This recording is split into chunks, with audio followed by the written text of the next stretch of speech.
Hello friends, आज हम बात करने वाले हैं मौलिक अधिकार के भाग 2 के बारे में। भाग 1 में हमने बात किया था कि मौलिक अधिकार क्या है, मौलिक अधिकार में कितने प्रकार के अधिकार हमें प्राप्त हैं, किस अनुच्छेद के अंतर्गत हम मौलिक अधिकार के बारे में पढ़ते हैं। तो ये सारी चीज़ों को हमने मेंशन किया था पार्ट 1 में। अगर आप लोगों ने पार्ट 1 को नहीं देखा है तो एक बार जा कर के आप लोग उसको देखें, ताकि मौलिक अधिकार का पूरा चैप्टर आप लोगों को अच्छे से समझ में आए। ठीक है, तो यहाँ पे थोड़ा सा ओवरव्यू हम दिखा देते हैं आप लोगों को कि ये हमारे 6 मौलिक अधिकार जो करेंट में अवेलेबल हैं, इनके बारे में हमको पूरे डिटेल्स में पढ़ना है। यहाँ से क्वेश्चन पूछता है। सातवां जो हमारा मौलिक अधिकार में शामिल था संपत्ति का अधिकार, जिसको हटा दिया गया। ठीक है, तो उसके बारे में हमें नहीं पढ़ना है, ये 6 अधिकारों के बारे में पढ़ना है। तो आइए फटाफट हम शुरू करते हैं आज की क्लास को बिना समय गंवाए। और ये 6 मौलिक अधिकार आप लोग एक बार ध्यान में रखिएगा, पिछले वीडियो में इसके बारे में हमने बात कर चुका है। ठीक है, तो अब यहाँ पे हम बात कर रहे हैं पार्ट 2 के बारे में। तो यहाँ पे हम बात करेंगे सबसे पहले मौलिक अधिकार या मूल अधिकार। एक नंबर में हमारा आता है मौलिक अधिकार या मूल अधिकार। अब इसमें सबसे पहले बात करें तो समता या समानता का अधिकार सबसे पहले एक नंबर में। ठीक है, तो इसमें एक नंबर में समता या समानता का अधिकार आता है, जिसको अनुच्छेद 14 से 18 के तहत रखा गया है। अब ये 14 से 18 के बीच में कौन कौन सा पॉइंट मेंशन किया गया है, इसके बारे में हम बारी बारी से बात करें तो सबसे पहले अनुच्छेद 14 आता है। इसमें ये उल्लिखित है कि विधि के समक्ष समानता, यानी कानून के नज़रों में कोई भी व्यक्ति हो, उच्च वर्ग का, निम्न वर्ग का, गरीब या अमीर, कोई भी व्यक्ति हो, कानून के नज़रों में सब किसी को एक बराबर रखा गया है। ठीक है, और एक ही बराबर न्याय मिलेगा। किसके हिसाब से? तो संविधान के हिसाब से, कानून के नज़रों में। ठीक है, और 14 के बाद जस्ट 15 के बारे में बात करें, आप लोग लाइन से याद कीजिएगा तो एकदम बेहतरीन तरीका से याद होगा।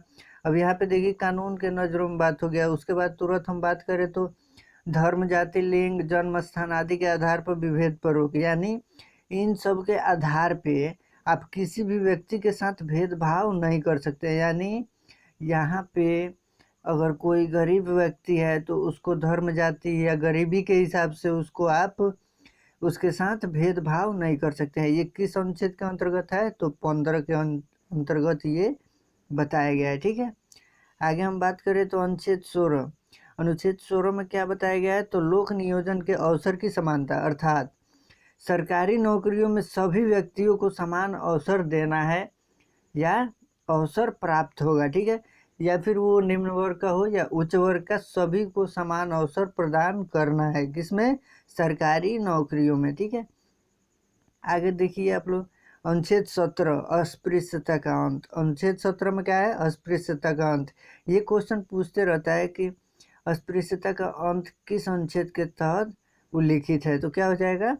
अस्पृश्यता का अंत अनुच्छेद 17। ठीक है, और उपाधि जो हमें उपाधि जो किसी को दिया जाता है उसका अंत किसके तहत किया जाता है? तो अनुच्छेद 18 के तहत। इसको आप लोग नोट भी करते जाइएगा, अगर नोट्स बनाना चाहें आप लोग, या फिर इसको वीडियो को फिर से देख सकते हैं आप लोग।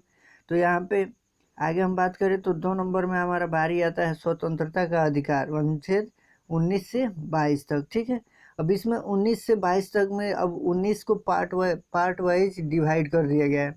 19 का 1, 19 का 2, 19 का 3, 4, 5, 6 ऐसे करके। ठीक है, अब इसमें देखिए स्वतंत्रता, यानी स्वतंत्रता से आप लोग समझ रहे हैं आज़ादी का बात हो रहा है ना, तो अभिव्यक्ति की आज़ादी। अब इसमें बारी बारी से आप लोग देखिए कहानी के रूप में, अभिव्यक्ति की आज़ादी, यानी कोई व्यक्ति है उसको बोलने की स्वतंत्रता। यानी अगर सपोज दैट अगर हम मान लें कि सरकार अगर हमारा बात कोई नहीं मान रहा है या नहीं सुन रहा है, गलत हम पे कोई जुल्म हो रहा है या फिर दुर्व्यवहार हो रहा है मेरे साथ, तो बोलने की स्वतंत्रता, यानी हम अपनी बातों को सरकार के सामने, लोगों के सामने रख सकते हैं स्वतंत्र रूप से। ठीक है, और जस्ट इसके बाद आता है 19(2) में शांतिपूर्ण रूप से एकत्रित होने की स्वतंत्रता। यानी अगर हमारी बातों को दबाया जा रहा है तो हम कुछ लोगों को एकत्रित करके और फिर से अपनी बातों को रखने की स्वतंत्रता हमें प्रदान की गई है अनुच्छेद 19(2) के तहत। ठीक है,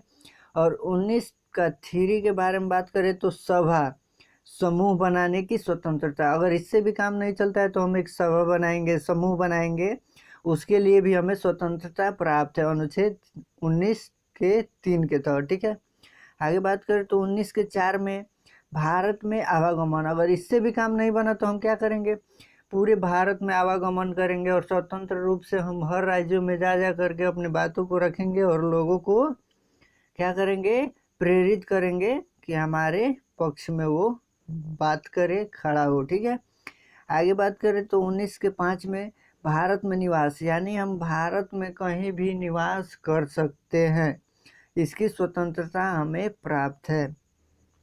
ये देखिए 19 का 6 क्या कहता है, भारत में रोजगार, यानी आजीविका चलाने के लिए हम पूरे भारत में कहीं भी रोजगार कर सकते हैं, इसकी हमें पूर्ण स्वतंत्रता प्राप्त है भारतीय संविधान के अनुच्छेद 19(6) के तहत। ठीक है, तो ये क्वेश्चन यहाँ से कुछ पूछता है, तो इसको आप लोग कहानी के रूप में याद कीजिएगा। ठीक है, आगे हम बात करें तो स्वतंत्रता का अधिकार के बारे में बात हो रहा है, तो यहाँ पे अनुच्छेद 19 हो गया। आगे हम बात करें 20 के बारे में, तो अपराध के दोष सिद्धि के संबंध में संरक्षण। अब अपराध का बात हो रहा है, तो यहाँ पे देखिए आप लोग कि जैसे कोई व्यक्ति है और वो अपराध किया है, तो उसके दोष सिद्धि के संबंध में संरक्षण कैसे प्राप्त होगा, संरक्षण, इस पे आप लोग गौर कीजिएगा कि अगर कोई व्यक्ति अपराध किया आज से 5 साल पहले, तो उसको सजा भी दिया जाएगा, तो उसी समय के कानून के हिसाब से सजा दिया जाएगा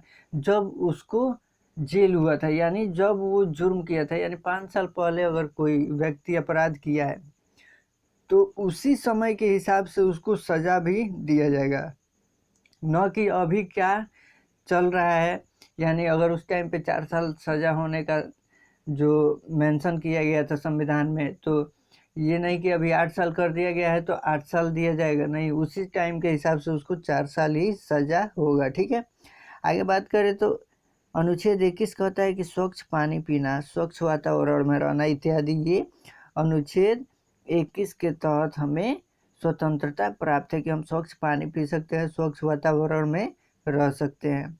आगे देखिए यहाँ पे 21 का A1 जोड़ा गया था अनुच्छेद, ये कब जोड़ा गया था, 86वें संविधान संशोधन द्वारा जोड़ा गया था 2002 में, कुछ ही साल, यानी अभी से 8 साल पहले की बात है कि ये 2002 में इसको जोड़ा गया है। ठीक है, और इसमें क्या जोड़ा गया है, तो 6 से 14 वर्ष के बच्चों को अनिवार्य निःशुल्क शिक्षा देना, वो भी पूरे भारत में। ठीक है, यानी पूरे भारत में 6 से 14 वर्ष के बच्चों को अनिवार्य शिक्षा देना है पूरे भारत में, ये अनिवार्य है। ठीक है, इससे हम मुंह नहीं मोड़ सकते हैं। ठीक है, आगे हम बात करें, आगे हमारा आता है स्वतंत्रता के अधिकार में, तो आगे हम बात करें 22 के बारे में, 19 से 22 तक था, तो 22 में देखिए आप लोग गिरफ्तारी के संरक्षण, यानी गिरफ्तारी, अगर किसी व्यक्ति को गिरफ्तार करता है थाना, अगर किसी व्यक्ति को गिरफ्तार करता है तो गिरफ्तारी के संरक्षण, यानी गिरफ्तारी के संबंध में कौन कौन से संरक्षण हमें प्राप्त हैं। सबसे पहले कारण, किस लिए गिरफ्तार किया जा रहा है। ठीक है, आगे देखिए आप लोग कि कारण के बाद आता है 24 घंटे के अंदर न्यायपालिका के समक्ष में उस व्यक्ति को क्या करना पड़ता है, खड़ा करना पड़ता है। ठीक है, और उपस्थित कराने के बाद, अब देखिए यहाँ पे एक चीज़ ध्यान दीजिएगा आप लोग कि ये अक्सर नहीं पता होता है कि अगर किसी अपराधी को पकड़ा जाता है तो उसका जो टाइम पीरियड काउंट होता है वो पहुंचने के बाद होता है, यानी जो लेके जाने में और आने में जो टाइम लगा होता है उसको काउंट नहीं किया जाता है ये 24 घंटे के अंदर। ठीक है, केवल वही टाइम काउंट किया जाता है जब हम पहुंच जाते हैं, उस टाइम से हमारा काउंटिंग चालू हो जाता है टाइम का। ठीक है, आगे इसमें देखिए आप लोग उससे मनपसंद कानूनी सलाह लेने का भी अधिकार होगा। ठीक है, वो मुजरिम कोई भी हो उसको अपने हिसाब से मनपसंद कानूनी सलाह हो, यानी वकील का सलाह लेने का अधिकार उसे प्राप्त है, ये भी अनुच्छेद 22 के तहत ही ये सारे अधिकार उसे प्राप्त है। ठीक है, आगे हम बात करेंगे तो 3 नंबर में आता है हमारा शोषण के विरुद्ध अधिकार। ये बहुत बार एग्जाम में पूछ चुका है कि शोषण के विरुद्ध अधिकार किस अनुच्छेद के तहत उल्लेखित है, तो अगर ऐसे दे तो 23 से 24, और अलग अलग देगा तो यहाँ पे आप लोग गौर कीजिएगा कि यहाँ पे अलग अलग दिया तो 23 नंबर में क्या दे देगा, मानव व्यापार, बलात्श्रम, बंधुआ मजदूरी, यानी मानव व्यापार निषेध है, ठीक है। बालाश्रम, बालकों से काम कराना गलत है। बंधुआ मजदूरी, किसी को अपने अंडर में कैदी के रूप में या अपने अंडर में रख के उससे काम लेना गलत है, ठीक है। अनुच्छेद 24 क्या कहता है कि 14 वर्ष से कम उम्र के बच्चों से काम नहीं कराना है, ठीक है। ये कानूनन जुर्म है, ठीक है। आप 14 वर्ष से कम उम्र के बच्चों को काम पे नहीं रख सकते हैं, उसको निःशुल्क शिक्षा देना है पहले, ठीक है, 14 वर्ष तक। उसके बाद ही आप 15 वर्ष के बच्चों से काम ले सकते हैं, ठीक है।